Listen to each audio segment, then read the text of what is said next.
and I couldn't wait to tell you. Not the longer lifestyle, and so the PhD came. And I think it is my love for the academic aspect. The most key idea is actually something that I can do to say. Which is vector. The idea that I could get doctor is to realize this vector mastery, which I know is basically. I really have to do it for years and years. The test technique could consider what I have is many times. You always question what type of training in middle school, after my summer teacher's divorce, I had my favorites over breaking my heart for tonight at the end of the month. Even then, I spent a gorgeous 7 years after closing my drinking for 150 life.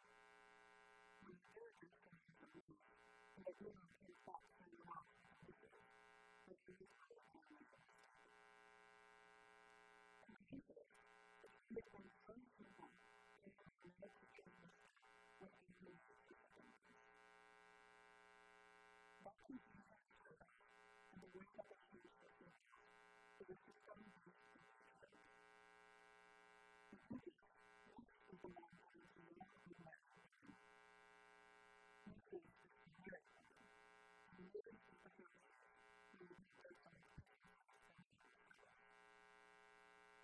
happy. All people during Monday morning is necessary.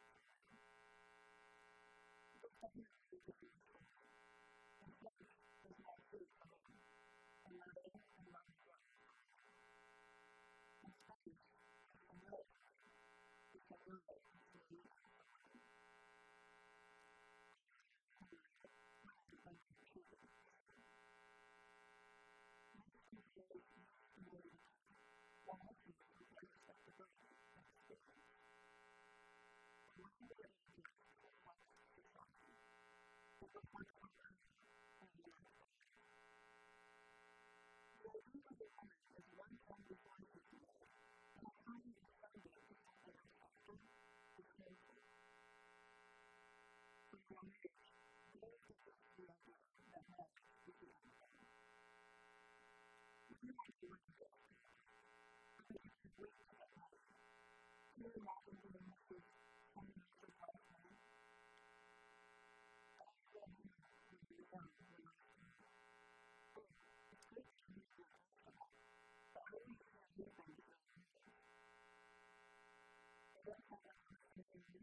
That's why I'm pleased not late with the time of the future and wait till it's turned down. So at least I can recognize what's an option without studying what I want to do to begin with. I don't have to constantly teach the vision, because I will never have to fight you for any of my limitations. The goal of booster is accomplishing this agenda in life steps. The joy of the expectation is in fact, mastery of the way of simply being everything, aware of its life. The thing is, there's a natural movement that wants me to live in my truth, and not just because I don't know. My story will be different. It's first partly as relates to the difference from underlying to conclusion. In a study done by Cambridge University, she recognized and understood that our single researchers, they researched that the research described from early to limitations except for one. The name of the group was given Jonathan and John. The only two linked to the signs were in the monastic, and that's what I'm supposed to do. On the first, when she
I don't know. Stuck in a situation in which you are at a loss of words? Insert this phrase and you're good to go. As soon as I noticed how useful these words were, I couldn't help but to apply them to every single situation I'm in. What's your favorite color? I don't know. What do you like to do for fun? I don't know. What is your name? I don't know. Yes, that last one actually happened. Only recently, I realized I have this habit and decided to question it, finding there are two main reasons why I love this phrase. But both of them involve one thing: uncertainty. The first reason why I frequently say this phrase is I really don't know anything. None of us do. Despite calling ourselves the Homo sapiens, the wise men, we really know very little of ourselves and the world around us. You might say that we have completely transformed the world into the complex state it is in today, with computers allowing for virtually instant communication, powerful robots venturing into the depths of our universe, and we humans harnessing the power contained within atoms to power our homes. We seem like the masters of the world, the all-knowers who can do anything we put our minds to. But in reality, we have no idea why we are here in this world or even who we are, and perhaps we'll never know for sure. Statistics tells us that in order to make a statement with 100% confidence, that statement itself must be infinitely uncertain. This uncertainty can lead to unnecessary stress and anxiety. We all know how it feels to walk into a room to take a test, heart rate quickening and feet shaking simply from not knowing what will be assessed or how difficult the test will be. In fact, it is this uncertain anxiety that leads to the second reason why I respond, I don't know, to almost any question you ask me. An anxiety created not by uncertainty in the response to the questions, but uncertainty in how others will perceive me as a result of how I answer them. Is it odd that I play the flute? I'm not sure. Will talking about math to random people scare them away? I have no idea. Was giving my junior speech on the topic of uncertainty really a good idea? I still have no clue. In everything I say or do, there is a high level of uncertainty of how others will perceive me as a result of my actions and answers. And often saying, I don't know, is a good way to provide a neutral response that gets the job done, avoiding the messy details. But not always. In situations where I want to say something, but don't know what to say, I can't just mute myself to avoid talking. Real life is not Zoom. So in these situations, I tell people what I think they want to hear instead of what I deeply believe, resulting in me often not taking positions on an issue, but tending to agree with essentially anything you tell me. But the problem is, talking about something slightly different from the way it objectively occurs or the way I personally feel is one of my biggest pet peeves. This internal conflict leads to me often double checking what I say both before and after I say it, making sure what I say is both objectively true and I have some level of certainty in how others will respond. To be honest, this is a complete waste of time. Most of the time, I wait way too long to say something and end up not contributing to a conversation at all. I've found that this is not unique to me. We humans tend to naturally be frightened by the things we don't know and cannot possibly know.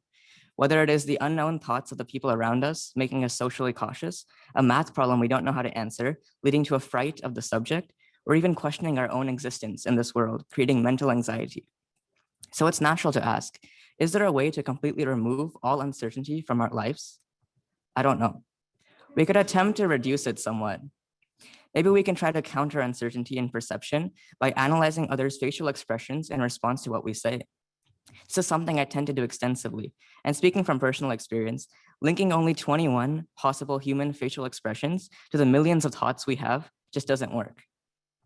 Maybe instead we can make a very detailed hourly schedule to be a little more certain in our immediate future. Even then, how can we be certain we are not going to have to take a sudden phone call, unexpectedly slip on a banana peel, or have a global pandemic thrown at us? All of these things can be small. Okay, maybe not the pandemic. They can accumulate to leave us with lots of uncertainty in our day. And making detailed schedules like this is just boring. Trust me, I've tried. So instead, over the years, I've learned that if we cannot fight uncertainty, we must accept it by continuing to try out new things and talking to new people. Say hi to the random stranger you see on the sidewalk, despite not knowing what he or she will say back to you. Try out a new sport, and even if you don't know a thing about it. Respond honestly and talk about what you really believe, regardless of not knowing the response you may get. These situations are full of uncertainty, but we can be certain in how we reply to the stranger, how we react to not knowing how to play a sport, and how we respond to others' uncertain responses. Because there is actually one thing we can control, one thing without any uncertainty at all, how we respond to uncertainty. Thank you.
justice